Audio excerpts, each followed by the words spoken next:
Hi, Dr. Dave here. Do you use a closed bridge? And do you know that an open bridge offers many advantages?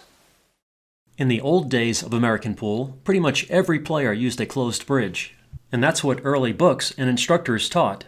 And many players and some instructors still think a closed bridge is better for draw and power shots, but this is simply not the case.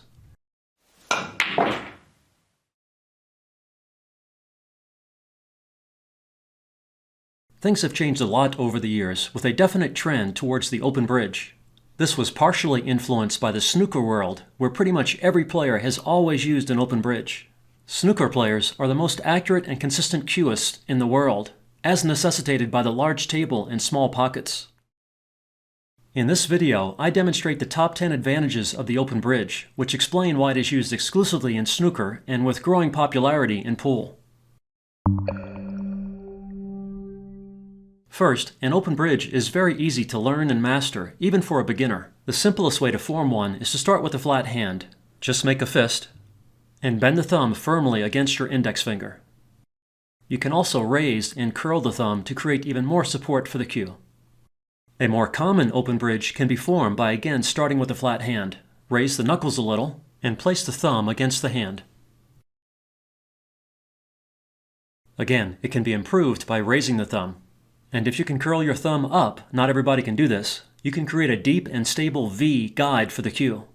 You should mostly be relaxed in pool, but the bridge hand should be a little tense, with the fingers spread and pressed into the cloth, and with the thumb held firmly against the index finger. An open bridge is also very stable with a large footprint. A typical closed bridge has a much smaller footprint. The larger footprint makes it easier to keep the open bridge solid and still during a shot. It can be stable even with high tip positions, since the heel of the hand can be kept on the table as the knuckles are raised. A closed bridge is less stable as it is raised. The closed bridge has many variations. See the link in the video description if you want to explore different options. One of the primary advantages of an open bridge is that it offers an unobscured view of the entire shaft, especially when using a low stance with the chin on the cue. This makes it easier to align the cue accurately with the desired shot line. It's like looking down the barrel of a rifle. With a closed bridge, the loop index finger blocks part of the shooter's view of the shaft, making it a little more difficult to visualize cue alignment. If you want to learn more about the advantages of a low stance and how to comfortably form one, see the links in the video description. Another advantage of an open bridge is it supports the cue in a simple and well-defined V shape that provides a very accurate and consistent sliding guide.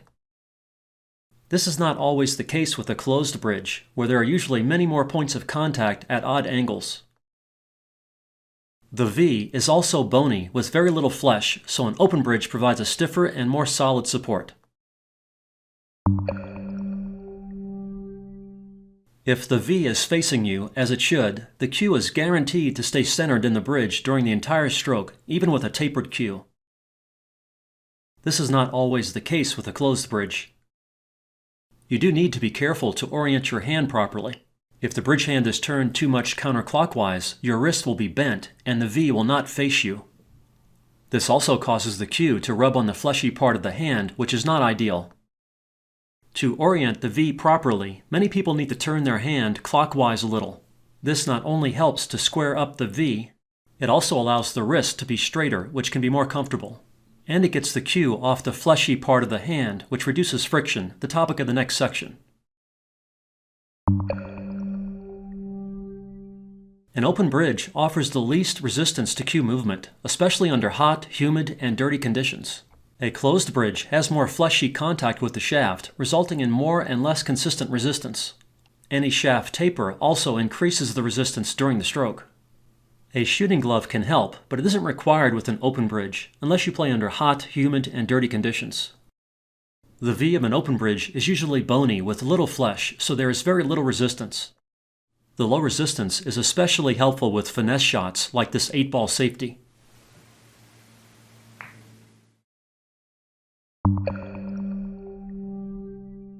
An open bridge offers a greater range of bridge heights.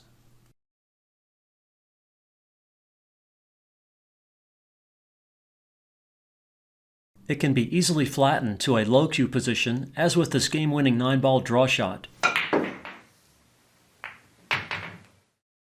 And it can be raised higher when bridging over a ball. It is also easy to jack up when close to a cushion, or to execute a jump shot.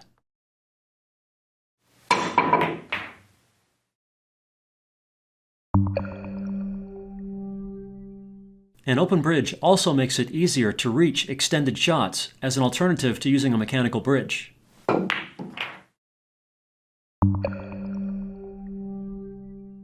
An open bridge results in more accurate and consistent pivots. See how clean the pivot is with an open bridge?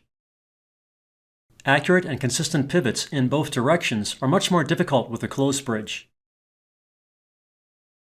This is important if you are using any pivot-based aiming system like CTE, or if you are using backhand English or the system for aiming with side spin.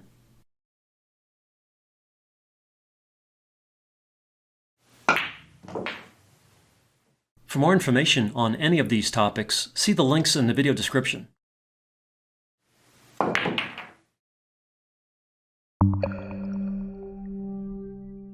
Finally, an open bridge reveals stroke flaws that can be hidden with a closed bridge, allowing you to better diagnose and fix technique deficiencies.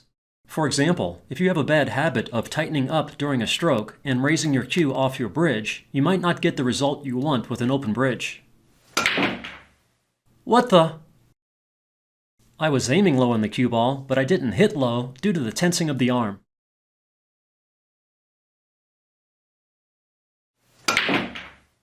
What the?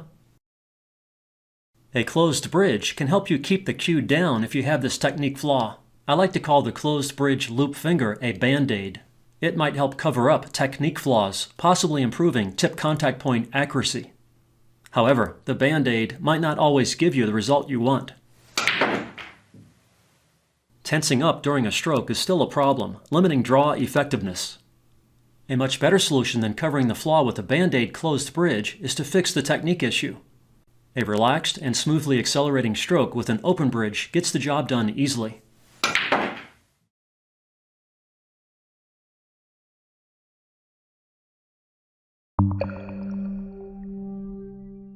Now I will point out some limitations of an open bridge. First, it doesn't work well with a draw shot close to a rail like this. A closed bridge is required to secure the cue.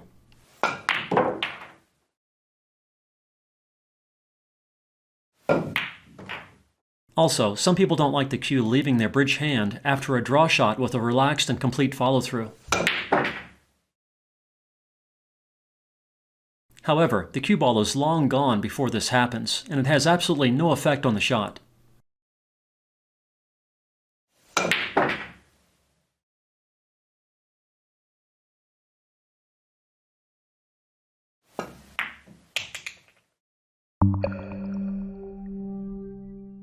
If you have never given an open bridge a serious look before, you should consider it.